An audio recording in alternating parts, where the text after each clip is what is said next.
இருக்கிறதுல இந்த மீன் தான் செம டேஸ்ட்.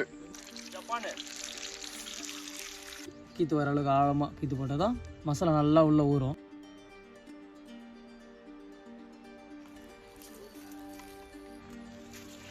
ஹாய் காய்ஸ், இன்னைக்கு என்ன பண்ண போறோம்னா ஏரியில் பிடிச்ச 3 வகையான மீனை எண்ணெயில் போட்டு அருமையாக பொரிச்சு எடுக்க போகிறோம்.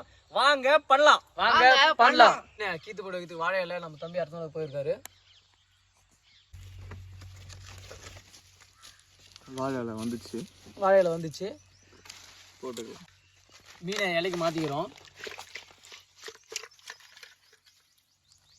கைஸ், மீனை கட் பண்ணி எடுத்துக்கிறோம்.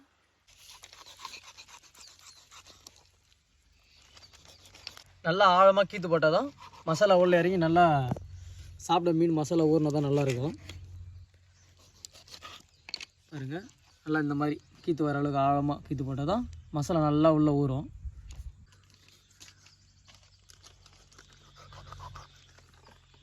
மீன் பொரிக்கிறதுக்கு சுவையான மசாலா தயார் பண்ணலாமா? கொஞ்சமாக போடலாம். ஃபர்ஸ்ட் கார்ன்ஃப்ளவர் மாவு கொட்டிக்கலாம், கரம் மசாலா போட்டுக்கலாம், மிளகாய் தூள் போட்டுக்கலாம், மீன் மசாலா போட்டுக்கலாம்,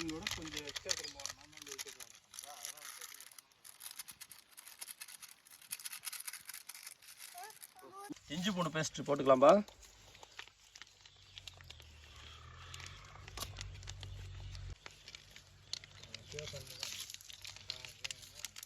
போதுமான அளவு உப்புப்பா. எல்லாம் சேர்த்து கலக்கலாம். என்ன இருக்கு சொன்னாவா? ஊத்து ஊத்துன்னு ஊத்து பட்டா.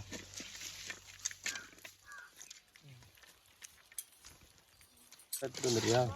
அப்படியே போட்டு இலையில இங்கே வச்சுக்கலாம். மசாலா ரெடி. மீனை போட்டு கலந்து தள்ளலாம். பட்டா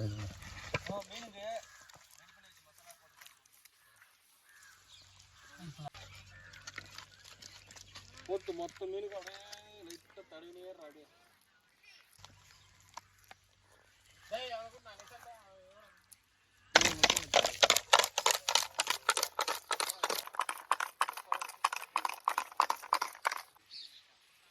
மண்ணு மேலே வைக்காத, மேலே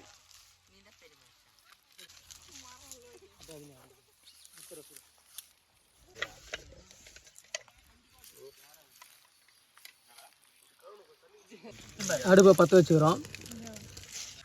தமிழ்நாடு அரசால் வழங்கப்பட்ட சுத்தமான பாமாயில் ஊற்றிக்கலாம்.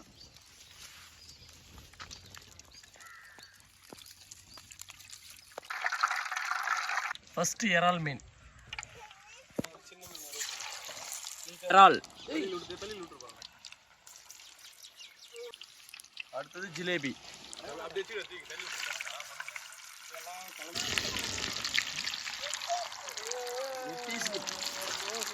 ஜப்பானு கெண்டை மீன்.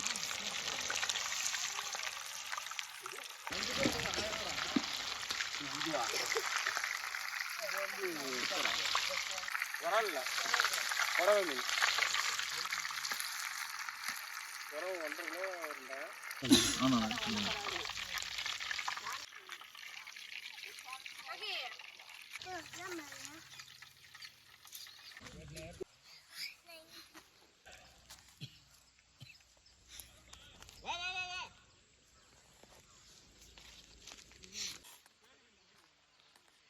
காய்ஸ், அருமையா ஏரி மீன் செஞ்சு முடிச்சிட்டோம். டேஸ்ட் எப்படி இருக்குன்ட்டு பார்க்கலாம் வாங்க. சாப்பிடுங்கப்பா எல்லாரும். சாப்பிட்றதா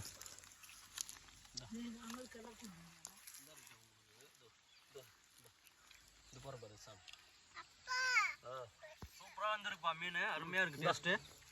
ஏரி மீன் அவ்வளோ அருமையாக இருக்குது டேஸ்ட்டு. கெண்டை மீன் டேஸ்ட் செம்மையாக இருக்குப்பா, சூப்பராக இருக்குது. இருக்கிறதுலே இதுதான் ரொம்ப பெரிய மீன். இருக்கிறதுல இந்த மீன் தான் செம டேஸ்ட். முள்ளு அதிகமாக இருக்கும் பாருல கண்டில். ஆமாம்,